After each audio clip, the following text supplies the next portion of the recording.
मैं हूं आफाक अहमद और आप देख रहे हैं न्यूज़ एनएस इंडिया। धारावी विकास की ओर चल पड़ा है। कई लोग तो अपनी राजनीति चमकाने के लिए ये कहते हुए नजर आते हैं कि धारावी का विकास हुआ ही नहीं है, लेकिन साल हर साल धीरे धीरे सही धारावी का विकास होता रहा है और वही विकास की वजह रही है कि धारावी 1 मिलियन से ज़्यादा बिजनेस करके देता रहा है। ये बात अलग है कि धारावी करों का विकास नहीं हो पाया, यहाँ पर उद्योगों का विकास धीरे धीरे होता रहा है और आज धारावी में सबसे ज़्यादा उद्योग नज़र आ रहे हैं। बात चल रही है विकास की, तो विकास के मामले में अब धारावी 2 कदम आगे बढ़ चुका है। इस तरह से होगा या इस तरह से आपको करना है या मैं ऐसे करूंगा, क्या ये बताना जरूरी है या विकास करना जरूरी? पहला बोल। मुझे लगता है कि सबसे पहले तो गवर्नमेंट हो या अडानी ग्रुप हो, ये दोनों को धारावी की जनता के साथ विश्वास प्रस्थापित करना होगा कि आप क्या कर रहे हो, एग्जैक्टली आपका रोड मैप क्या है, आप धारावी के लोगों को कहाँ घर देने वाले हो, कहाँ हॉस्पिटल देने वाले हो, कहाँ पे स्कूल्स होंगे।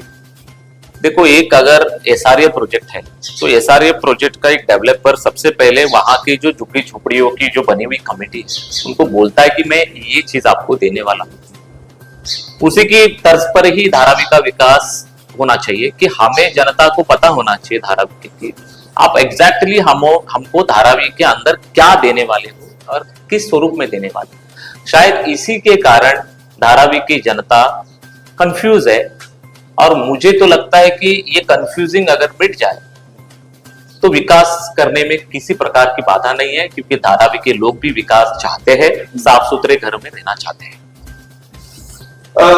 नसीरुल भाई, यही सवाल तो धारावी करो का है, यही सवाल धारावी बचाओ आंदोलन का भी यही है कि पहले मैप तो बताओ कि आप किस तरह से डेवलप करना चाहते हैं, तो आप कैसा चाहते हैं कि डेवलप किस तरह से होगा, सरकार को क्या करना चाहिए, विकासक को क्या करना चाहिए। सबसे बड़ी बात है कि सरकार को पहले आना चाहिए, अडानी को देने से पहले सरकार को आना चाहिए और यहाँ के लोगों के साथ संवाद स्थापित करना चाहिए कि धारावी के लोग क्या चाहते हैं।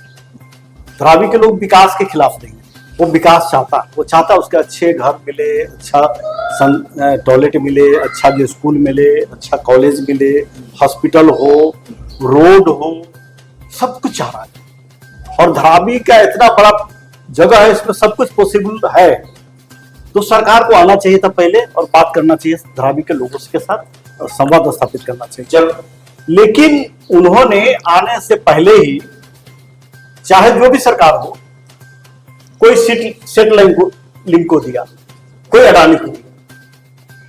मतलब यह था कि धारावी के लोगों के का विकास जो चाहिए वो कैसा चाहिए, किस तरह का चाहिए, संवाद स्थापित करने का काम लोगों ने नहीं किया। अब अडानी के आने से लोगों में शंका, कई तरह की शंका उत्पन्न की। अडानी विकासक नहीं, अडानी सेलर है। अडानी की जो भी प्रोजेक्ट बनता है वो दूसरे बिल्डर को हायर करता है, वो प्रोजेक्ट बनाता है, फिर उसको सेल करता है। और धारावी जैसा बड़ा प्रोजेक्ट, वो कह रहा है कि धारावी जैसा प्रोजेक्ट, लोगों में ये भी कंफ्यूजन है कि धारावी जैसा प्रोजेक्ट है, एरिया है, उसमें कोई बड़ा विकासक होना चाहिए। तो बड़ा विकासक तो अपने पास महाडा है, सिडको है, MMRDA है, ये सरकारी तंत्र है और इसका बहुत बड़ा ये है। और धारावी जैसे एरिया को बसाने के लिए ज्यादा सक्षम, और वो सरकारी तंत्र था, वो जनता के लोगों, यहाँ के जनता के, यहाँ के रहवासियों के साथ और सरकार का पर लोगों को विश्वास है उस पर जो है पर ज्यादा अच्छा होगा। लेकिन अडानी के आने के बाद कई शंका उत्पन्न हो गया। दूसरा बात और शंका उत्पन्न हो गया जब अडानी को धारावी विकास के नाम पर कई जगह दिया, जैसे मुलुंड में दिया, कंजुमार्ग में दिया, मानखुर्द में दिया, मलाड में दिया, ऐसे 1200-1500 एकड़ जमीन बाहर में दिया। और एक चीज और उसमें आ गया कि पात्र धारावी के लोग 40 वर्षों से 50 वर्षों से रह रहे हैं, कुछ लोग हैं जो 20 बरस, 25 बरस, 30 बरस से रहते हैं। 2000 से पहले का सब लोग, मैक्सिमम लोग 80%, 85%, 90% लोग।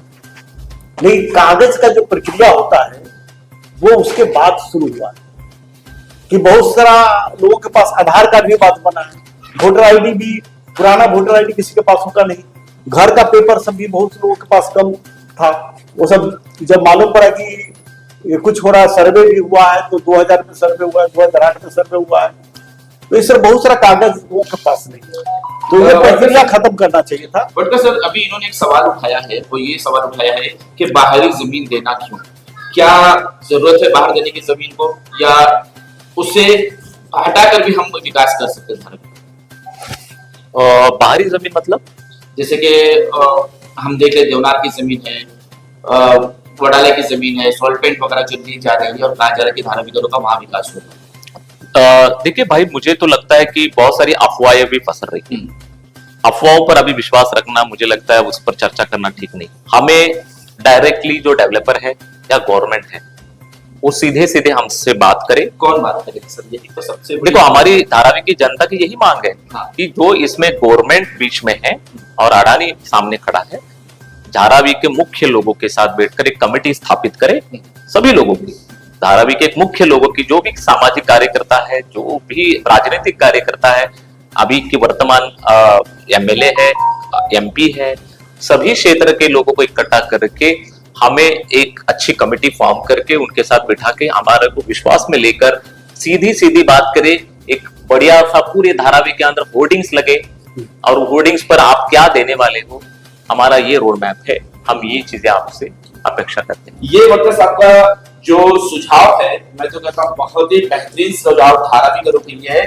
आप यहाँ वहां बटकर धारावी बचाओ, धारावी बनाओ, ये सब बनाकर करके कोई फायदा नहीं है। एक अच्छी सब मिलकर एक कमेटी गठन करो और फिर सरकार से और अडानी ग्रुप से बात करो, शायद आपकी बात मान ली जाए। इसी बात पर हम आपसे बात करना चाहेंगे कि जिस तरह से बार बार ये कहा जा रहा है, अफवाह फैलाई जा रही है या लोगों को परेशान किया जा रहा है कि अडानी ने अपना नाम बदल लिया है। नाम बदलने से, डेवलपमेंट का नाम बदली करने से क्या फायदा नुकसान धारावी को हो सकता है क्या? देखो, पहले की धारावी का नाम हटाना ही नहीं चाहिए, क्योंकि क्या था और क्या धारावी का नाम पूरे वर्ल्ड में फेमस है स्लम के रूप। लेकिन अडानी को डर है कि धारावी को स्लम है, अगर ये करके मैं पूरे मार्केटिंग वर्ल्ड में करूं तो शायद हमारी यहाँ की जगह नहीं बिकेगी, तो इसलिए वहां पर वो नाम हटा करके नव भारत मेगा डेवलपमेंट रखा है। तो इसलिए कि वर्ल्ड में मार्केटिंग करना इस जगह का, क्योंकि ये वैल्यूएबल कीमती वाली जमीन है। इसकी जो कीमत है आज मुंबई के वो पॉश इलाके जो बोलते हैं, मलबार हिल या पाली हिल, इससे भी ज्यादा है, क्योंकि यहाँ पर railway line 6-7 station, expressway, metro बाजू में। इससे धारावी का नुकसान क्या है? धारावी से नुकसान यह है कि जब यह जमीन का वैल्यू बढ़ जाएगा तो धारावी के लोग को यहाँ से निकाल जाएगा अपार्टमेंट, और ये जमीन फॉरेन में मार्केट करेगा। अभी अभी हुआ कि ऐसे उड़ती हुई खबर हमने सुना है कि मॉरिशस के किसी कंपनी से भी बात हो रही है ना, वो आगे बढ़ी या नहीं बढ़ी, लेकिन इस ओर हम अभी नहीं चर्चा करेंगे। वैसे उड़ती हुई खबरों पर ऐसे आता है, तो ऐसा बहुत सारे बातें चल रही है, लेकिन इतना जरूर है कि वर्ल्ड लेवल पर इसकी मार्केटिंग शुरू है। वडकर साहब, जिस तरह से लोगों के जहन में, दिमाग में एक सवाल बार बार उठ रहा है कि हमारी 600 एकड़ की जमीन है, लेकिन डेवलपर जो है वो ये बार बार कह रहा है कि धारावी नोटिफाइड एरिया में हम आपको देंगे। तो 600 एकड़ की जमीन पर आप नोटिफाइड एरिया क्यों बता रहे हैं? आप एक एरिया डिसाइड करके लोगों को बता दो, कंफ्यूजन दूर कर दो। देखिए भाई साहब, मैंने इसका जवाब आपको दे दिया है। मैंने यही कहा कि आप क्या करना चाहते हो, हमारे साथ सीधी सीधी बात करेंगे तो हम सीधे सीधे समाधान हो जाएंगे। यहाँ पे प्रॉब्लम ये है कि अभी पूरे धारावी के अंदर पेंट के द्वारा सर्वे शुरू हुआ है, अलग अलग घरों पर जा रहे हैं, पेंट लगा रहे हैं, लेकिन अभी बहुत शुरुआती दिनों में ऐसा लग रहा है कि बहुत स्मूथली चल रहा है, लेकिन ये स्मूथली नहीं है। आने वाले 6 महीने बाद आपके पेपर भी दिखाने पड़ेंगे वो तो अभी भी देख रहे हैं। क्योंकि कोई छपवाई करने से घर का पात्रता नहीं साबित किया जा सकता कि आपके घर पे ये प्रिंट लगा है आप पात्र हो। ठीक है। ये शुरुआत है, माहौल ठंडा होने की वो राह देख रहे हैं। जैसे माहौल थोड़ा ठंडा हो जाएगा तो सबके पेपर देखना शुरू करेंगे। तो ये आप ये आरोप लगा रहे हैं कि जो 2 माला 3 माला या बोगस नंबरिंग चल रही है उस पर जब एक्चुअली पेपर उनसे मांगा जाएगा तभी वहां सच्ची समस्या शुरू होगी। क्योंकि धारावी के हालात ये है, सबसे पहले शुरुआत तो उन दिनों हुई थी जब मशाल का सर्वे शुरू हुआ था। उसी समय धारावी का सत्यानाश होना शुरू हो गया था। उसी समय सभी धारावी के लोग ठंडे थे, शांत थे। मशाल के सर्वे शुरू हुए, 2 घर 4 घर 5 घर बनाने की प्रक्रिया वहां से शुरू हुई। जैसे अडानी ने एंट्री किया है, जो पहले 4 घर बने थे अभी वो 8 घर बनने शुरू हो गए। अभी प्रॉब्लम यह है, आप महानगर पालिका किसी भी रेशन कार्ड ऑफिस में जाइए, लोगों की कतार लगी हुई है। हमें रेशन कार्ड बनाना है, हमें बीएमसी का फोटो पास निकालना है, हमें ये करना है वो करना है। अब मुझे बताइए भाई साहब, आप 1980 के घर की पूरी रिकॉर्ड निकालिए और आज 2024 के रिकॉर्ड निकालिए, कितने घर बड़े आप देखिए। और ये एक्चुअली धारावी का गरीब व्यक्ति है या उसमें आधे से ज्यादा अमीर लोग हैं, ये भी देखना चाहिए। लेकिन ये जिम्मेदारी किसकी? सरकार की। सरकार हो या और भी भूतकाल की सरकार हो या वर्तमान की सरकार हो, पीला बंगला चले जाए तो पूरा खाड़ी पैक करके नए नए घर बनते चले जा रहे हैं और वहां सैकड़ों घर वहां बन चुके हैं। सबके पास सारे डॉक्यूमेंट्स हैं। कैसे? और मुझे उसमें पूरा डाउट है, 80% सिर्फ धारावी के पुराने घर वाले मालिक ही वहां बैठे हुए, कोई नया आदमी वहां नहीं आया। अब देखिए, चेक करें। तो इस सारे पेपर की प्रक्रिया अगर हम ले ले या झोपड़पट्टी नए बनने की प्रक्रिया, इसमें शहरों में क्या लगता नहीं कि अधिकारी मिले हुए? देखो, अगर उनको डॉक्यूमेंट मिल रहे हैं, सभी प्रमाण पत्र मिल रहे हैं, तो ये देने वाले तो सरकारी अधिकारी है ना। देखो, ये जो चीज है ना भाई साहब, ये बहुत अगर जाएगी तो दूर तक जाएगी। क्योंकि इसमें बड़े बड़े लोग हैं बहुत। अभी हम सिर्फ अडानी को गाली दे रहे हैं, अभी हम यहाँ सिर्फ एक सरकार जो नई बनी है हम उनको गाली दे रहे हैं। लेकिन आप अगर इतिहास निकालोगे 2004 से लेके 14 तक उनको भी मौका मिला था धारावी को बेहतर बनाने का। उस समय धारावी के क्यों नहीं विकास के ऊपर चर्चा हुई? फिर अभी 2.5 साल उद्धव साहब के थे, क्यों नहीं इस चीजों पर ध्यान दिया गया? मेरा कहना यह है कि हमें कोई भी सरकार हो, अभी वर्तमान की हो या भूतकाल की हो, या यहाँ की वर्तमान एमएलए जो 25 साल से 20 साल 40 साल से जो यहाँ पर सत्ता में है, मेरा उनको भी प्रश्न है कि आप इन चीजों के लिए, धारावी के लिए क्यों नहीं फ्रंट पर आकर इसके ऊपर आप एक समाधान निकालें और चर्चा करें, सकारात्मक चर्चा करें।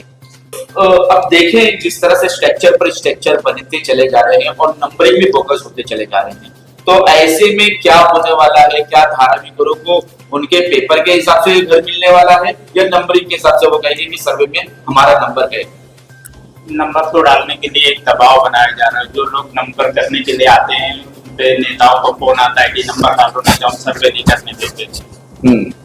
जब भी ऐसा होता है वो मजबूर होकर एक ऑब्लिक नंबर डाल देते हैं, एडिशनल नंबर उस पर डाल दिया जाता है कि मुझे काम तो करना है, कितना तो है टुकड़े को। तो इस तरह से नंबर का सवाल है। तो नंबर तो चाहे वो मसाल का सर्वे हो तो भी बड़ा है, और टुकड़ा आज भी लोग 1 में 2, उनको ये पता नहीं है कि पात्रता साबित करनी पड़ेगी, पेपर देना पड़ेगा। वो ये जानते हैं कि अब तो मामले का भी मिलने वाला है और 1-2 दरवाजा लगा दूंगा, फला नेता को मैं फोन करूंगा तो मेरा और 1 नंबर गिर जाएगा। लेकिन ये नहीं जानते कि इसके लिए पेपर भी देना पड़ेगा। पीछे गवर्नमेंट के डीआरपी की गवर्नमेंट बॉडी बैठी है जो एनेक्सर बनाएगी, वो पेपर देख के काम करेगी, तुम्हारा नंबर देख के नहीं। नंबर आपने डाला, ठीक है, कोई बात नहीं, नंबर डाला, उस वक्त क्या सिचुएशन रही होगी, उसने किस हिसाब से नंबर, आज बाद में पेपर तो आपको देना पड़ेगा, बिगैर पेपर के आप पात्र नहीं होंगे। लेकिन वो अपात्र में तो आएंगे, अपात्र होंगे। हाँ, तो अपात्र तो आएंगे क्योंकि अपात्र को भी कह रहे हैं कि घर मिलेगा। तो वही बात है ना, जो लोग वाकई में 2000 के पहले से रह रहे हैं और 2011 के जो लोग होंगे, मेरी बात तो सुनो, 2000 के पहले से जो लोग रह रहे हैं उनको धारावी में ही घर देने का वादा किया है सरकार। ठीक है। 31 दिसंबर 1999 लोग 2000 को सर्वे पावती को लेके चल रहे हैं। जो सर्वे महानगर पालिका ने लास्ट में जुलाई के महीने में 2000 में किया था, वो लास्ट है। कोर्ट ने लास्ट में उसको ही सिर्फ मान्यता दी है, उसके बाद आप कुछ भी लाओ। आप 31 दिसंबर 1999 के पहले से रह रहे हैं तो आप बांध रहे हैं, आपको धारावी में घर मिलना चाहिए, ये आपका हक है। लेकिन आप 2000 के बाद भी झोपड़ा बांध रहे हो, 2011 तक बांध रहे हो, सरकार लॉलीपॉप दे रही है कि भाई आपको माले पे भी दूंगा, 2005 वाले को भी दूंगा, वो धारावी में नहीं मिलने वाला है। वो धारावी के बाद जो आपने मुलुंड, मलाड, वडाला, मानपुर, कहाँ का जिक्र किया, सब जगह जहां भी अडानी ग्रुप का जमीन लिया है, जिसने भी लिया है, चाहे रेलवे की हो, किसी की भी हो, वहां पर वो लोग घर बनाएंगे। घर बनाने के बाद जो लोग आपात हुए हैं उनको भी नाराज नहीं करना है, और वोट बैंक की राजनीति भी चालू रखना है साथ में, उनको शिफ्ट कर देंगे, चाहे वो भाड़े पे, चाहे 2.5 लाख रुपया लेकर, लेकिन उनको भी घर देंगे, उनको भी कुछ करना है। तब फिर क्यों सरकार कहती है, खुद एकनाथ शिंदे धारावी में आकर स्टेज पर कहते हैं कि तमाम धारावीगरों को धारावी में ही घर दिया जाएगा? सच है, झूठ है, या लोगों के साथ धोखा है? धारावी में जो बोला जा रहा है कि घर दिया जाएगा, वो है, हम लोग भी मानते हैं कि 20 से 25% लोग को देगा, 20 से 25%। बाकी लोग सब अपात्र हो जाएंगे। वो 20-25 लोग को धारावी में कहाँ दिया जाएगा? ये जो माहिर से लेकर मटुंगा तक रेलवे की जो लीज पर ली गई जमीन, ये 90 साल के लीज पर होती है, लेकिन 33 रिन्यूएबल होता है। तो पहला जो है 33 के लिए मिला, तो उस पर मिलेगा 350 स्क्वायर फीट का, उस पर घर मिलेगा, इतना तो क्लियर है पहले से। लेकिन वो लीज की जमीन, अभी हाल ही में जब रेलवे वालों से बातचीत हुई तो अडानी के लोगों ने उससे मांगा था, तो कहा कि मैंने पहले तो अपना क्वार्टर बनाने के लिए बोला है, वो मेरा बनाओ। दूसरी बात, मैं सोसाइटी बनाने की अनुमति नहीं दूंगा। मतलब कि उसका मालिक रेलवे ही रहेगा, जो उनको भाड़ा भरना है वो भरेगा। 10 साल तक अगर ये प्रोजेक्ट चलता है तो अडानी भरेगा, और 10 साल के बाद जो प्रोजेक्ट इनका चला जाएगा, ये निकल जाएगा, तो जो लोग रहेंगे वो भरेंगे। रेलवे की जमीन पर जो जाएगा वो क्या ट्रांसफर सिस्टम होगा, शिफ्टिंग होगी, या उनका घर होगा? वो बताया गया शिफ्टिंग का। अच्छा, वहाँ शिफ्टिंग होगी, बताया गया है शिफ्टिंग का, जो हमने डॉक्यूमेंट्स पढ़ा है उसके अंदर शिफ्टिंग का बताया गया। ठीक है, लेकिन वो शिफ्टिंग जो होगा वो तो फिर वो परमानेंट ही हो जाएगा, वहां पर वो लोग आएगा नहीं। तो 99 ईयर्स के लिए खाली होंगे। हाँ, तो 90 दूसरे साल के रहे, तब तक ये जमीन धारावी की जो है ना, अपात्र के बाहर और जो पात्र है उसको उनके, बाकी सब खाली हो जाएगा। तो वो उनको मार्केटिंग करना वो मिलेगा, मार्केटिंग करना उनको बेचने के लिए मिलेगा। यहाँ पर जो विकसित को बनाने की बात है वो हो जाएगा, क्योंकि उसमें कोई को विरोध करने वाला, कोई करने वाला नहीं रहेगा, सरकार भी उनके साथ रहेगी, सब हो जाएगा। वैसे सर, हम आपसे जानना चाहेंगे कि ये सब आपका अगर 99 ईयर्स का ही है, जब हमारी जमीन आप हमसे ले लोगे, उसके बाद हमें लीज की जमीन पर रखोगे, हो सकता है वो परमानेंट भी हो जाए, तो ये कहाँ का इंसाफ है? ये कैसे धारावीगरों को आप घर दे रहे कि वो घर उनके नाम पर भी नहीं हो सकता? मुझे लगता है कि इसमें अभी कोई भी बयान देना ठीक नहीं है। जब एक्चुअली यहाँ का डेवलपमेंट शुरू हो जाएगा, उस समय सारी चीजें क्लियर होना धीरे धीरे शुरू हो जाएगी। देखो, धारावी एक गोल्डन लैंड है। धारावी एक ऐसी जमीन है जो कल जाकर हीरो को पैदा करने वाली है। गोल्डन लैंड, डायमंड लैंड है, क्योंकि ये सारा आधे से ज्यादा बीकेसी होने वाला है, बांद्रा कुर्ला कॉम्प्लेक्स। तो वो चाहते हैं कि वो बीकेसी का एक सेकेंड फेज बने, दूसरा फेज जो अभी है बांद्रा। बाद में फोन करता हूँ। मुझे लगता है कि वो अन्याय नहीं करेंगे, क्योंकि उनको पता है अगर यहाँ पर अन्याय करने की अगर वो कोशिश करेंगे तो यहाँ बहुत सारा कैजुअलिटी भी हो सकता है, लोग अपनी जान तक गवाएंगे लेकिन अपनी जमीन नहीं देंगे। तो बड़े साहब, एक सवाल फिर दिमाग में लोगों के आता है, तो फिर अंधेरी में रखा क्यों जा रहा है? रोड मैप क्यों नहीं बताया जा रहा है? बैनर्स क्यों नहीं लग रहे हैं? मास्टर प्लान क्यों नहीं तैयार किया? मुझे लग रहा है कि सरकार इस पर काम कर रही है। सरकार शायद दिल्ली से टच में है। अभी ये नई सरकार आई है देवेंद्र फडणवीस साहब की, उनके साथ भी आने वाले दिनों में चर्चा करेंगे। खुद अडानी, मुझे लगता है कि देवेंद्र फडणवीस साहब हो या फिर मोदी साहब हो, इनके टच में होगा। ये लोग भी, इनके जो टीम है धारावी में जो काम कर रही है, शायद अपने सारे धारावी की जो भावनाएं, फीडबैक वहां तक पहुंचा रही है। लेकिन कोई भी सरकारी काम होता है, इतना बड़ा प्रोजेक्ट है, वो हर दिन आकर कोई अपना स्टेटमेंट नहीं देंगे। हर हफ्ते आके, हर महीने आके कोई स्टेटमेंट नहीं देंगे। मुझे लगता है कि थोड़ा वेट करना पड़ेगा। आने वाले दिनों में, शायद आने वाले 2, 3, 4, 6 महीने में या साल भर में एक प्रॉपर वो लोग एक प्रेस कॉन्फ्रेंस लेंगे धारावी विषय पर, और वो सारी चीजें मुझे लगता है कि क्लियर आ जाएगी, और उसके बाद फिर धारावी के अंदर हमारी भूमिका और हमारी जिम्मेदारी एक्चुअली बनती है। लेकिन वडकर साहब, मैं एक क्लिप चला रहा हूँ, वो क्लिप सुनिए, फिर उसके बाद मैं आपसे उनके सवाल लूंगा। जी जी। मी मुख्यमंत्री झाल्यानंतर त्या प्रकल्पाचा डीपीआर तयार केला। हा प्रकल्प करायचा असेल तर त्याला जागा ऍडिशनल लागेल म्हणून रेल्वेची जागा मिळवली, ती विकत घेतली आम्ही रेल्वेकडनं आणि याचं टेंडर काढलं, त्याचा विकासक आम्ही नेमला। महाविकास आघाडीचं सरकार आल्यानंतर त्यांनी ते टेंडर रद्द केलं। त्यावेळेस तर काही अडाणी नव्हते विकासक, दुसरा विकासक नेमला होता, त्यांनी ते रद्द। देवेंद्र फडणवीस जी ने कहा है कि हमने धारावी के रिडेवलपमेंट के लिए रेलवे की जमीन खरीद ली है, उनकी बाइट में आपने सुना।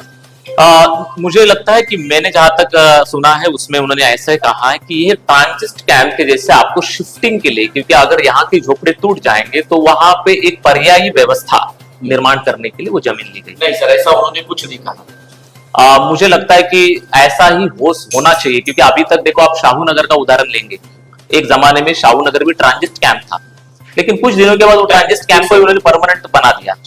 वैसे बहुत सारे उदाहरण मुझे लगता है कि उस तरीके से हो सकते हैं, लेकिन धारा भी एक ऐसा मसला है कि वो बहुत बड़ा मसला है। मुझे नहीं लगता कि शाहू नगर जितना छोटा मसला है। आने वाले दिनों में मुझे लगता है कि बहुत गंभीरता के साथ दिल्ली सरकार हो या महाराष्ट्र सरकार हो, धारावी के विषय पर, क्योंकि वो सरकार में दिल्ली में भी है और राज्य में भी है, अगर ये लोग अभी नहीं कर पाएंगे इसका विकास, तो भविष्य में मुझे नहीं लगता वो कभी कर पाएंगे। उनके लिए सबसे बेहतरीन समय यही चल रहा है।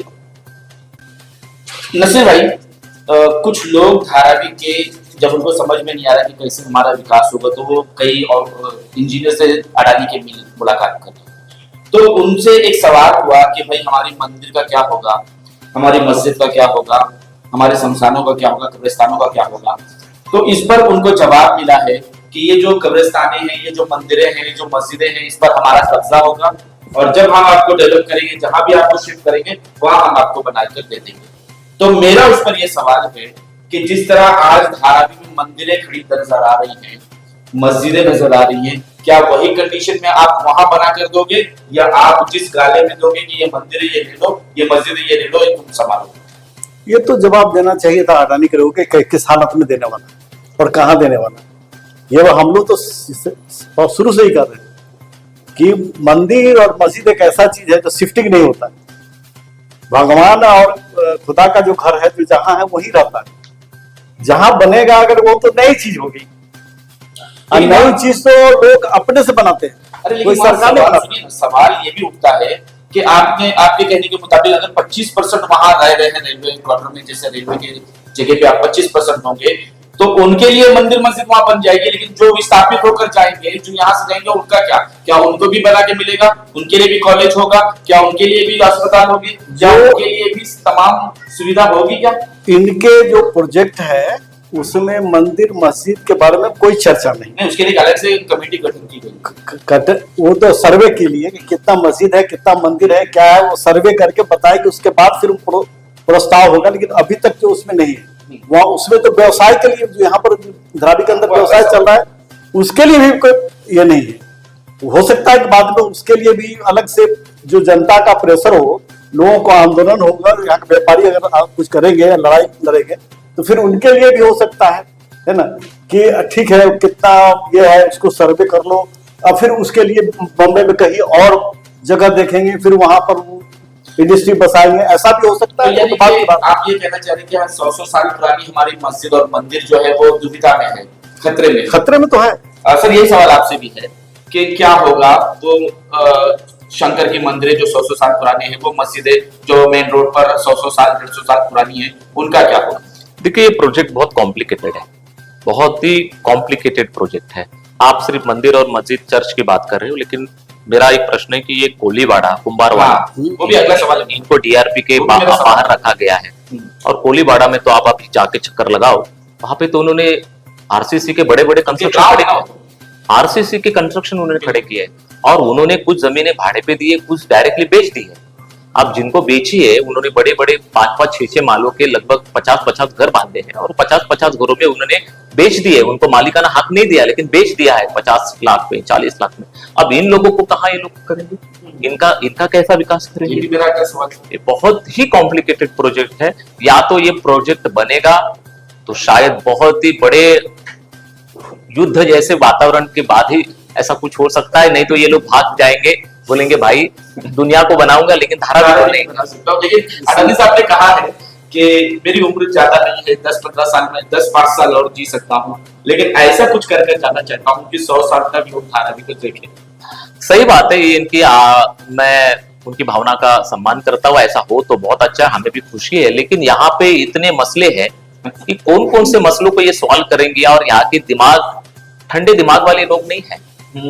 कहीं पर अगर यहाँ से 10 निकले, वहां से 10 निकले, अगर वो पता नहीं, मुझे लगता है कि ये कहीं तो एक गृह युद्ध जैसे धारावी में हालत खराब हो जाए और लोग अपने अपने, क्योंकि यहाँ पे पॉलिटिशियन लोग भी चाहते हैं कि ये लोग ऐसे दबे कुछ वातावरण में रहे, यही गटर में मरे, यही पे ऐसे ही चलते रहे। देखो धारावी एक ऐसा मसला है, मुंबई का पूरा एक अलग प्रॉब्लम है और धारावी एक अलग प्रॉब्लम है। बिल्कुल। और मैं चाहता हूँ कि हम भी जब तक जिंदा है, हमारे आने वाले जनरेशन को ये हाथ में सौंप कर हम मरे एक अच्छी प्रॉपर्टी, लेकिन पता नहीं ये सपना कैसे पूरा होगा, कैसे जाएगा और कैसे पूरा होगा। तो एक सवाल मेरा है कि जो पेपर वर्क का जो मामला चल रहा है, पहले नंबरिंग चल रही है, फिर उसके बाद कुछ दिनों के बाद जब उनके पास टाइम होता है, उनके पास स्टाफ होता है, तो आके सर्वे करते हैं, वो डिजिटल सर्वे करते हैं।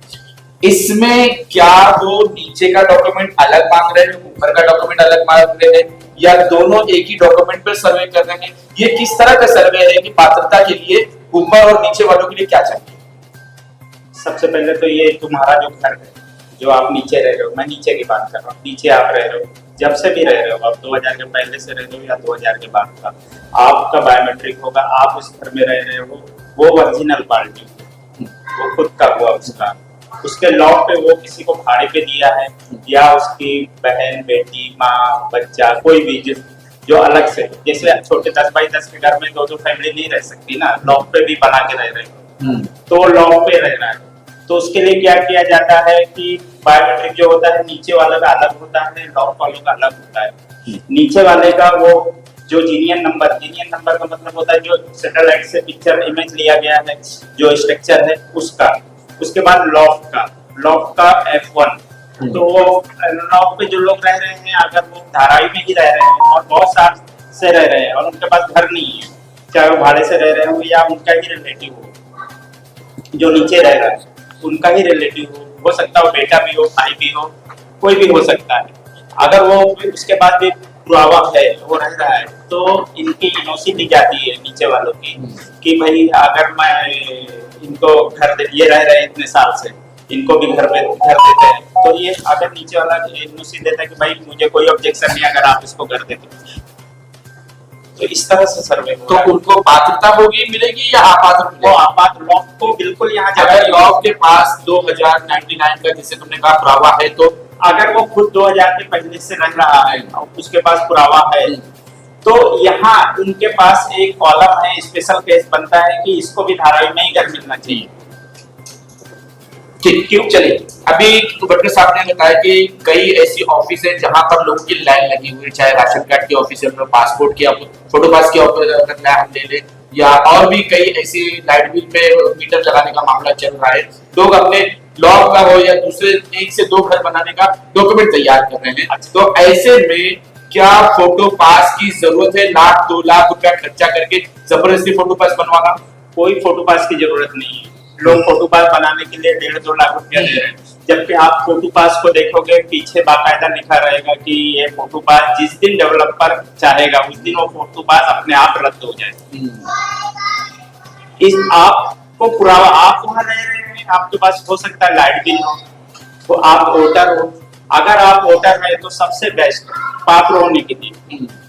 उसके बाद दूसरे, आपका बच्चा अगर वहीं पर पैदा हुआ है, आप रह रहे हैं, आपके पास बर्थ सर्टिफिकेट है वही पते पर, तब भी आपको पात्र किया जाएगा।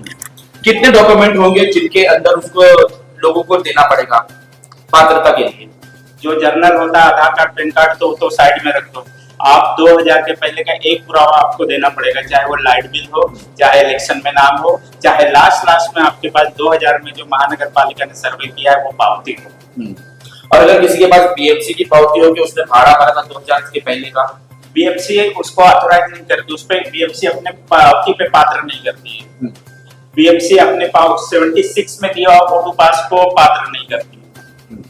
वो कहती है कि भाई आप 2000 के पहले से जो रह रहे हैं आप उसका पुरावा लाओ। जो फोटो पास दिया गया है वो इसलिए नहीं दिया गया कि ये जगह आपकी हो गई है। चलिए अगला सवाल मेरा ये है आपसे ही कि हस्बैंड के पास 2000 के पहले का पुरावा अलग है, वाइफ के पास अलग है, और दोनों के पास एक है। नहीं, तो ऐसा नहीं हो सकता। ये एक स्कीम है। ये आप घर बांधो, एक ही घर में 2 घर का भी है, बीवी का है और ये हस्बैंड का है, ये कोई कानून नहीं बनता है कि आपका दोनों का हो गया। ये बेनिफिट में दे रही है गवर्नमेंट। सरकार जो है, एक सर्कुलर है बॉम्बे में कि महाराष्ट्र में कि अगर आप स्लम में रह रहे हो, आपका विकास होना है, तो आपको उसका बेनिफिट मिल रहा है। वो बेनिफिट एक ही को मिलेगा, दोनों में से हस्बैंड वाइफ दोनों में से एक ही को बेनिफिट मिलेगा। ये तो हो गया रेसिडेंसी का मामला। और अगर शॉप उसके पास ज्यादा हो उनके पास, तो शॉप आप 10 रखो ना, कमर्शियल जगह आप 10 या 25 रख सकते हो। खाली आपके पास 2000 के पहले का पुरावा होना चाहिए। 10 दुकानें हैं आपके पास, अगर आपके पास कैपेसिटी है 10 दुकानें हैं, 10 आप पुरावा दे सकते हैं, तो वो 10 शॉप आपकी पात्र होगी, लेकिन घर के लिए एक ही है। बड़े सर, मेरा अगला सवाल आपसे, एक बड़ी दुविधा लोगों में है, लोग परेशान बहुत ज्यादा हैं कि धारावी जो रेसिडेंसी है उनके लिए सरकार ने कहा है, अदानी ग्रुप ने कहा 350 स्क्वायर फीट देंगे, लेकिन जो कमर्शियल एरिया है उनको सरकार कह रही है कि 250 स्क्वायर फीट ही देंगे। उसके ऊपर अगर आपको लेना है तो चार्ज भरना पड़ेगा, जो गवर्नमेंट का नियम है। ठीक, तो अब मैं ये आपसे जानना चाहता हूँ कि जिनके पास 4000 स्क्वायर फीट के गाले हैं, जिनके पास फैक्ट्रियां हैं, जिनके पास बड़े बड़े कारखाने हैं, उनका क्या? नहीं, उनके साथ तो अन्याय नहीं होना चाहिए। उनको जरूर जितनी बड़ी जगह है उससे बड़ा ही देना चाहिए, क्योंकि उन्होंने यहाँ पे उस जमीन को बच्चे के जैसे बड़ा किया है, संभाला है। मुझे लगता है धारावी के लोग अगर इस खाड़ी, ये पूरी धारावी क्या थी? खाड़ी था। हमने बचपन में देखा है, खुद हमने, हमारे माँ बाप बोलते हैं कि उस समय जब हम आए मुंबई में, ये 1960 की बात कर रहा हूँ, सर पर पत्थर उठा उठा के खाड़ी को हमने बुझाया है। मेरी माँ कहते कि जब हम शास्त्री नगर में सोते थे तो हम बांद्रा का रूपम थिएटर का स्क्रीन देखते थे लेटने के बाद, इतना खुला मैदान था। तो ये उस हालत से आप धारावी देखो कहाँ पहुंची है। लेकिन मुझे लगता है यहाँ पे जितने भी लोग हैं, एक भी परिवार या एक भी कमर्शियल व्यक्ति का यहाँ पे नुकसान ना हो, अन्याय ना हो, हर एक को घर मिले। मैं तो चाहता हूं कि ये 350 एरिया भी हमें कम ही लग रहा है।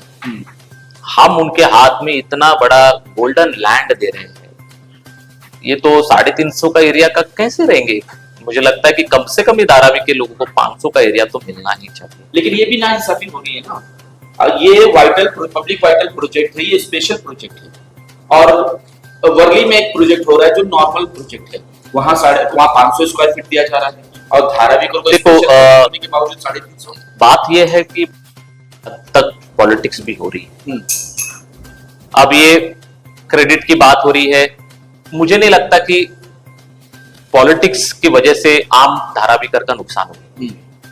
आपको क्रेडिट लेना है आप लीजिए, लेकिन मुझे ये लगता है कि आपकी दोनों की लड़ाई में हम जैसे धारावी के लोग पिस ना जाए, क्योंकि उनको लगता है कि अगर ये अडानी ने डेवलपमेंट किया तो एक सीधा क्रेडिट जाएगा नरेंद्र मोदी को, या फिर कांग्रेस वालों को लग रहा है या अन्य पार्टी को लग रहा है कि ये क्रेडिट हमारी सरकार में हमको मिले, हम शायद भविष्य में आ सकते हैं। लेकिन ये थे ना 4 से 14 तक थे, तब तो अडानी का मसला नहीं था इस धारावी के अंदर। उस समय क्यों नहीं ये लोग ने विचार किया इस पर? आपको करने का पूरा मौका था 10 साल। आप मनमोहन सिंह की सरकार में बैठकर मसलों को सॉल्व कर सकते थे, लेकिन आपने उस वक्त तो हमको बताया भी नहीं। आपने तो फिर मसाल सर्वे सेक्टर बनाकर छोड़ दिया, आपको फंसा कर छोड़ दिया। मैं आपको ये सीधी बात कर रहा हूँ, जो सेक्टर आपने 5 नंबर शुरू किया था, आज भी वहां पे 235 लोग अपात्र है। बिल्कुल। और वहां पे एक स्कीम चल रही है, 8 लाख भरो, 7 लाख भरो और पात्र बनो। आज भी 235 लोग वही झोपड़पट्टी में रह रहे हैं। अगर ये लोग पिछले 20 साल में अगर 5 नंबर सेक्टर का 2 टावर में लोगों को नहीं शिफ्ट कर पाएंगे, तो आप कहां बात कर रहे हो इस सब चीजों की? जो आप पूरे धारावी की 15 लाख जनता को कैसे, ये परिवारों को 1.5-2 लाख को आप शिफ्ट करोगे? ये बहुत बड़ा एक ये कोई धारावी का डेवलपमेंट नहीं हो रहा है, ये एक कंट्री का डेवलपमेंट हो रहा है। दुनिया में ऐसे और यहाँ देश पे सभी प्रांत के लोग हैं, हर अलग अलग खोपड़ी के लोग हैं। अलग अलग खोपड़ी के हैं, लेकिन यहाँ पे कल जाकर कोई सांप्रदायिक मसला ना बने। हाँ, हमें ये भी डर है क्योंकि हम लोग ने इतने सालों में यहाँ पर बहुत भाईचारे के साथ हम रहे हैं, लेकिन मुझे लगता है यहाँ से माइग्रेंट वर्कर भी बहुत बड़ा है, बहुत बड़ा मसला उनका भी है। उत्तर भारत से आए हुए बिहार जितने भी में माइग्रेंट लोग हैं, यूपी है, बिहार है, इन लोगों के साथ आप बैठकर चर्चा करोगे कि नहीं कि आप कहाँ घर लिए, कब घर लिए, कैसे रहे, कहाँ से, क्योंकि मुझे लगता है कुछ बोगस लोगों को भी यहाँ पे जानबूझकर मालिकाना हक देकर उनको पात्र बनाने की भी कोशिश हो रही है।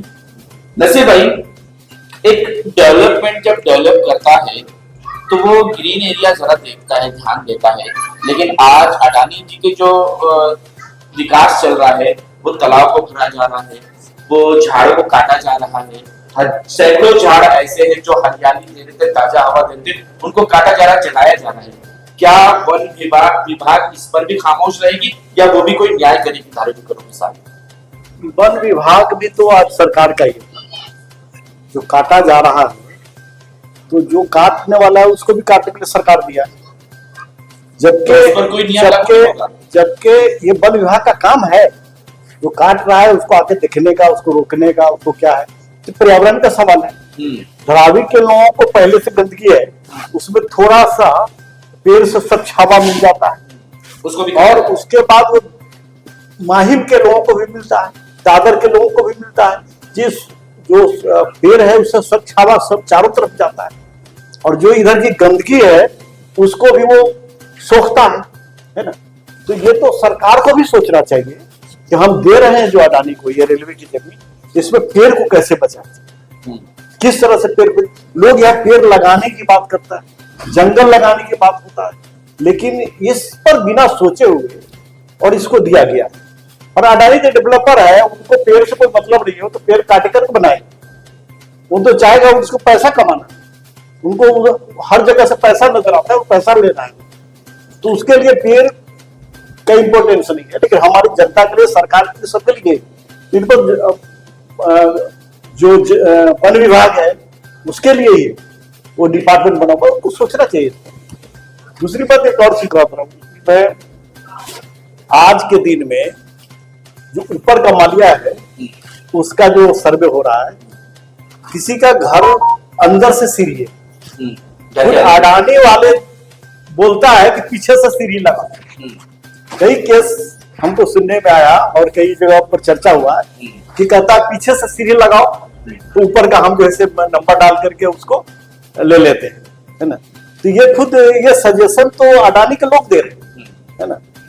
तो ये तो आगे अगर अपात्र होने के लिए भी उसके ऊपर उसको कहीं और मिल जाए, इसके लिए अडानी उसको के लोग उसको बता रहे हैं, है ना।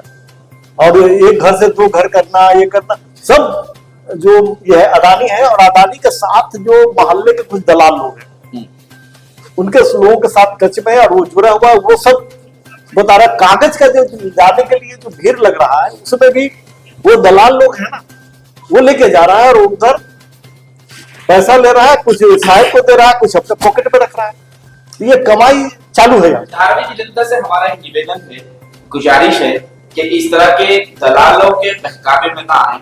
अगर आपके पेपर में कोई तकलीफ आपको ऐसा लगता है तो आप किसी भी अच्छे आदमी से बात करें, या आप DRPPL के ऑफिस चले जाएं, वहां जाकर उनसे समझें कि उन्हें क्या पेपर चाहिए, किस तरह का पेपर चाहिए, अपना डॉक्यूमेंट का जेरोक्स दिखाइए, उसमें कोई कमी हो तब आप उस पर सोचें, बल्कि किसी भी दलाल की बात ना सुने और ना ही उस पर विश्वास करें, ना ही अपना जायज पैसा कहीं बर्बाद करें। अगर आपको कोई राय लेना चाहे तो आप हमसे भी संपर्क कर सकते हैं, हमारे पास भी एक्सपर्ट लोग हैं जो आपकी सहायता कर सकते हैं। सर, हम आपसे अगला सवाल लेंगे क्योंकि बस चंद थोड़ा सा टाइम बचा हुआ है, इसमें 2-3 सवाल हम फटाफट ले लेते हैं। धारावी करो का तो विकास हो रहा है, धारावी करो का किसी न किसी तरह से उनको 350 स्क्वायर फीट मिल जाएगा, लेकिन ये उद्योग, इसका क्या होगा? ये जो बड़ी बड़ी फैक्ट्रियां हैं, इसका क्या होगा जहां पर लाखों लोग काम कर रहे हैं? घरों में औरतों के धागा कटिंग या बहुत सारे ऐसे काम होते हैं जिससे उनका घर परिवार चल रहा है। जब ये सब खत्म हो जाएगा तो ये प्रवासी मजदूर, ये लोग, ये घर के जो खर्चे हैं लोगों के, वो कैसे पूरे होंगे, वो कैसे होंगे? इतना बड़ा उद्योग जो मिलियन दे रहा है लोगों को, वो कहाँ जाएगा? देखिए, धारावी एक स्मॉल मीडियम इंडस्ट्रियल एरिया है बिल्कुल।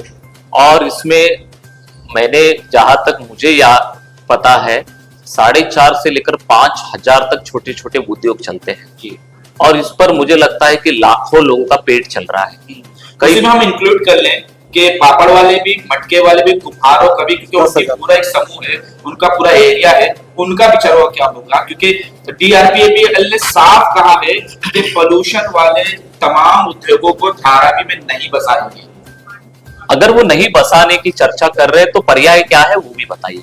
नहीं बता रहे। हाँ, यही प्रश्न की मुझे लगता है कि जवाब आने बाकी है और मुझे लगता है कि धारावी के अंदर हर डिपार्टमेंट के लिए एक अलग अलग वैज्ञानिक दृष्टिकोण रखने वाले एक्सपर्ट लोगों की उनको कमेटी फॉर्म करनी पड़ेगी खुद गवर्नमेंट की तरफ से कि उद्योगों को कैसे तरीके से उनको सेटल किया जाएगा, आम लोगों को कैसे सेटल किया जाएगा, यहाँ के जो कुंभारवाड़ा कोलीवाड़ा के मसले उनको कैसे सेटल किया जाएगा, मस्जिद मंदिर चर्चों को कैसे सेटल किया जाएगा, फिर हमारे यहाँ पे कॉलेज कैसे होंगे, स्कूल कहाँ होंगे, हमारी सारी जो मनोरंजन की चीजें यहाँ पे कहाँ होगी, हमारे लिए हेल्थ रिलेटेड यहाँ पे क्या होगा, जिम्नास्टिक हो या फिर वॉकिंग ट्रैक हो, ग्राउंड हो, क्रिकेट कहाँ खेलेंगे, फुटबॉल। देखो बहुत सारे मसले, हम जानवर नहीं है, हम जानवर नहीं है, हम इंसान है। हम चाहते हैं यहाँ कोई राजनीति ना हो और अडानी को टारगेट मुझे लगता है कि कुछ लोग सिर्फ अपनी रोटी सेकने के लिए भी कर रहे हैं।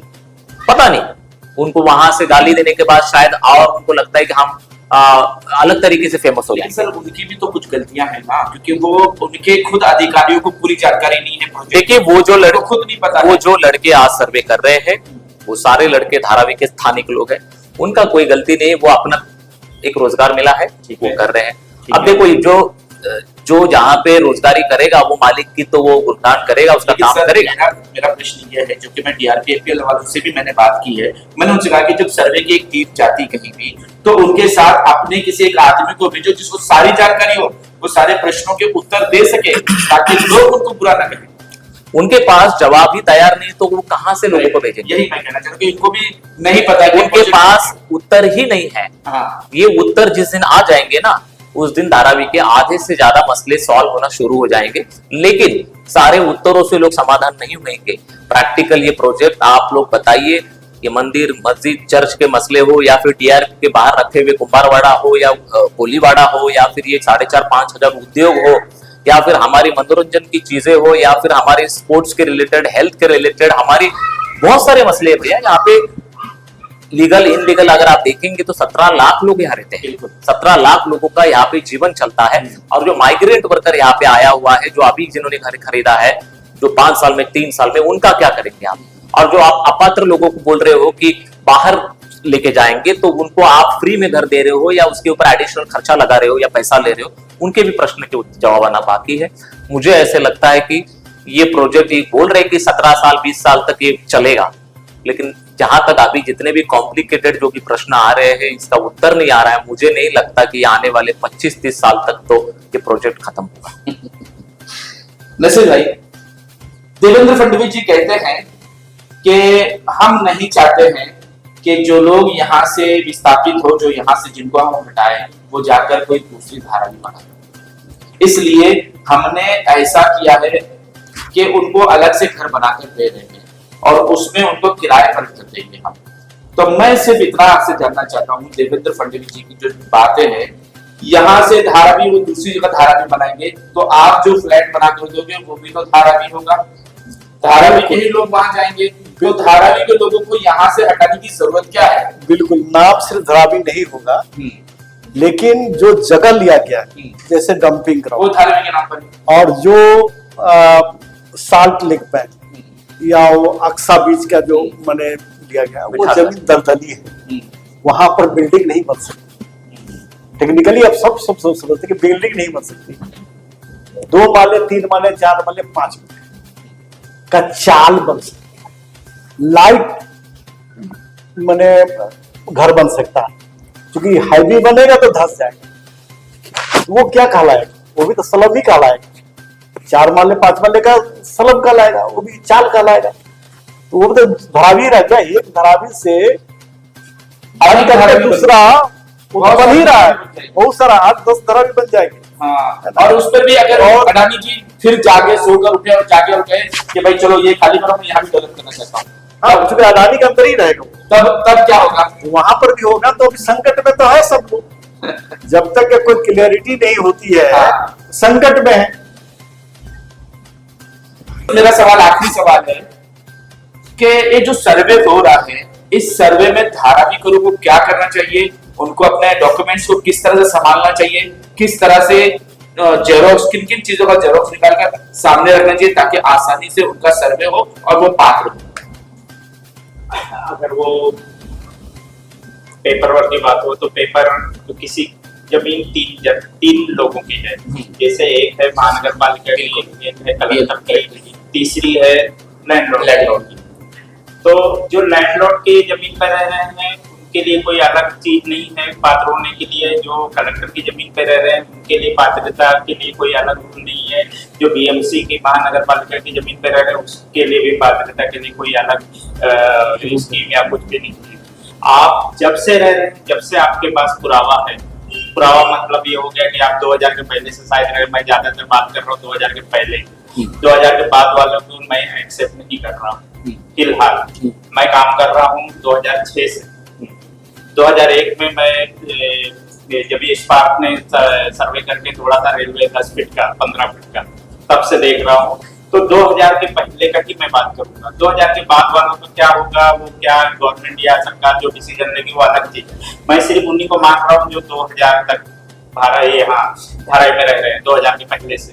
वो डॉक्यूमेंट क्या क्या जमा करते हैं? सबसे पहले तो आपको लाइट बिल रखना है, अगर आप वोटर हैं 2000 के पहले से, तो 2000 की लाइट बिल से लेकर 25 तक ही रखना पड़ेगा क्या पूरी लाइट? नहीं, एक आप पुरानी रखो, एक लेटेस्ट रखो, एक कोई बीच की लाइट बिल रख लो। ठीक है। बाद में ये लाइट बिल के अलावा हो सकता है आपके पास इलेक्शन कार्ड भी हो सकता है आपके पास 2000 के सर्वे पावती भी हो सकता है अगर बीएमसी की जमीन हो तो हो सकता है आपने फोटो पास भी उसका बनवा लिया होगा, कलेक्टर की जगह होगी तो भी आपने फोटो पास बनवा लिया होगा। फोटो पास की जरूरत है क्या? फोटो पास की जरूरत नहीं है, लेकिन फोटो पास क्यों दिया जाता है? सिर्फ पात्र होने के लिए कि अगर इसने फोटो पास ले लिया है, वो वोटर था या इसके बाद 2000 के पहले से लाइट बिल थी, फोटो पास कब आपको दिया जाता है? जब आपको दिया जाता है जब आप उनके सर्कुलर में बैठ रहे हैं, यानी आप पात्र हो रहे हैं।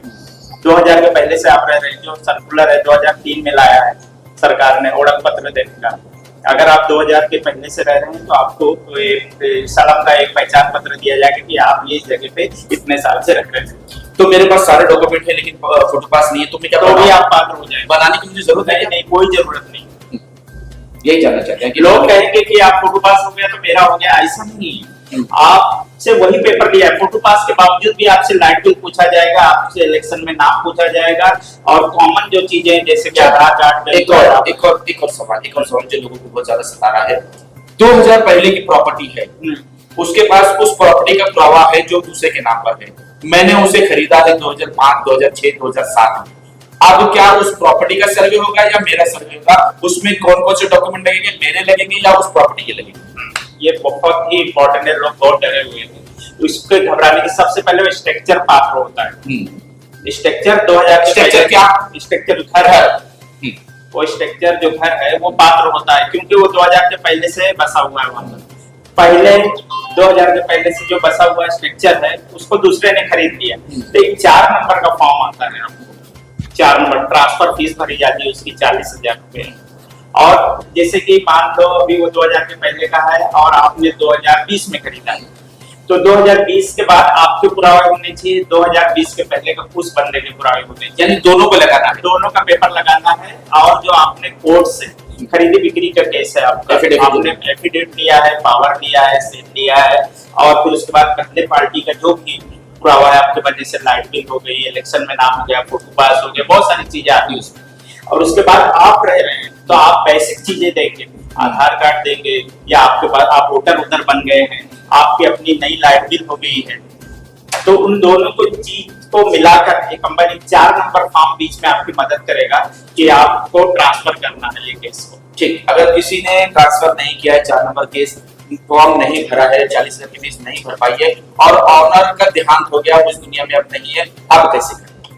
हाँ, तो कोई बात नहीं ना, आप तो इनके पास इनका सर्कुलर ये लेके चल रहे हैं, ये 3 नंबर फॉर्म लेके चल रहे हैं, 4 नंबर फॉर्म कबूलियात लेके चल रहे हैं। कौन? डीआरपी के। ये वही फॉर्म भरते हैं। अच्छा, वही भरते हैं कि भाई अगर आपने खरीदी बिक्री किया है तो आपसे एफिडेविट मांगा जाता है, सेल एग्रीमेंट और पावर मांगा जाता है, और पहले पार्टी का जो कुछ पावर है तो वो लिया जाता है, फिर लेटेस्ट में आप रह रहे हैं उसको लिया जाता है। अब वो पात्र करने के लिए जो गवर्नमेंट ने पहले बोला था कि जो गवर्नमेंट बॉडी के लोग हैं, डीआरपी के एक्चुअल जो इलेक्शन बनाने के लिए लोग बैठे हुए हैं, सक्षम पदाधिकारी के लोग हैं, सीडीओ वगैरह हैं जो आज काम कर रहे हैं, वो बैठ के अगर कोई बोलता है कि गवर्नमेंट के लोग नहीं है, ऐसी बात नहीं है। हर एरिया में एक बंदा गवर्नमेंट का खड़ा हुआ है और उसी के सिग्नेचर से उसको स्लिप दी जा रही है लोगों को। खैर ये तो मैंने नहीं देखा क्योंकि मैंने खुद तो नहीं जो है काम किया है। हर एरिया धारावी को लोग घबराने और डरने की जरूरत नहीं है। पेपर वर्क के बारे में यूनुस भाई ने बताया कि किस तरह से आपको कैसे कैसे डॉक्यूमेंट्स जमा करके रखने हैं, और धारावी का डेवलपमेंट हो चाहे ना हो, डीआरपी आपके पास पहुंचे चाहे ना पहुंचे, लेकिन आपको ये डॉक्यूमेंट इस तरह से संभाल कर रखना है जैसे कि यूनुस भाई ने आपको बताया। आप सर्वे कराए ना कराए कोई मसला नहीं है, लेकिन मसला सिर्फ ये है कि आपको आपका पेपर किस तरह से समझो के रखना है, कौन कौन से पेपर लगेंगे वो भी हमने आपको बता दिया, और कैसे रखना है। और किसी भी दलाल के फांसे में ना पड़े, किसी भी दलाल के झांसे में ना आए, अपने पैसे को संभालें और अपना सही इस्तेमाल अपने पेपर का करें, किसी और को भी ना दे, वरना उसका भी नुकसान आप झेल सकते हैं। तो आज का कार्यक्रम दोस्तों हमारा सिर्फ इतना ही था कि हम अपनी राय लोगों तक पहुंचाएं कि किस तरह से धारावी का डेवलपमेंट होगा, लोगों में जो गलतफहमियां फैली है वो कैसे क्लियर होगी, हम जो आपस में लड़ रहे हैं उस लड़ाई को खत्म करके सब एक होकर किस तरह से धारावी के डेवलपमेंट की बात करें, किस तरह से हम अपने विकास को सरकार के सामने रख सके कि सिर्फ हमारा ही विकास नहीं, हमारे उद्योगों का भी विकास करिए, सिर्फ हमारा ही नहीं हमारे आने वाली पीढ़ियों का भी विकास हो। कहीं ऐसा ना हो कि हमारा विकास तो हो जाए लेकिन हमारे उद्योगों को ध्वस्त कर दिया जाए, ऐसा ना हो कि हमारी पीढ़ी आने के बाद हमें कोसे कि कहां लाकर फंसा दिए, इससे तो अच्छा हम झोपड़पट्टी में ही इसी पर ही हो। और ये भी एक मसला है लोगों का बात कहना कि धारावी को धारावी नहीं घर मिले, ये तो सबकी मांग है और इस पर सरकार सोचेगी और डेवलपर सोचेगा कि करना क्या है। वो नियमों में जहां फंसे बैठेगा वो खुद उसको करेंगे। लेकिन हम आपसे बार बार यही कहेंगे कि अगर आपके दिल में भी कोई बातें हैं, कुछ आप समझना या जानना चाहते हैं, तो हमारे नंबर पर आप कॉल करें, हम आपके पास आएंगे, आपकी भी बातों को हम साझा करेंगे, दुनिया तक पहुंचाएंगे, सरकार तक पहुंचाएंगे, धारक घरों तक पहुंचाएंगे। तो सबसे पहले आप इस वीडियो को ज्यादा से ज्यादा शेयर करें और लोगों को बताएं कि इसमें बहुत सारी कंफ्यूजन को दूर किया गया है। पेपर के मामलों को भी हमने क्लियर से बताया कि कौन कौन से डॉक्यूमेंट होने चाहिए, तो ये ज्यादातर लोगों तक पहुंचाएं ताकि उनको पता चल सके कि धारावी का विकास लड़कर नहीं होने वाला है, मिलकर होने वाला है। आप सभी पैनलिस्ट का बहुत बहुत धन्यवाद, आप हमारे चैनल में आए और हमसे बात की, इसके लिए आपका हम शुक्रगुजार। आज तक इतना ही। देश विदेश की खबरें देखते रहिए न्यूज़ एडिशन।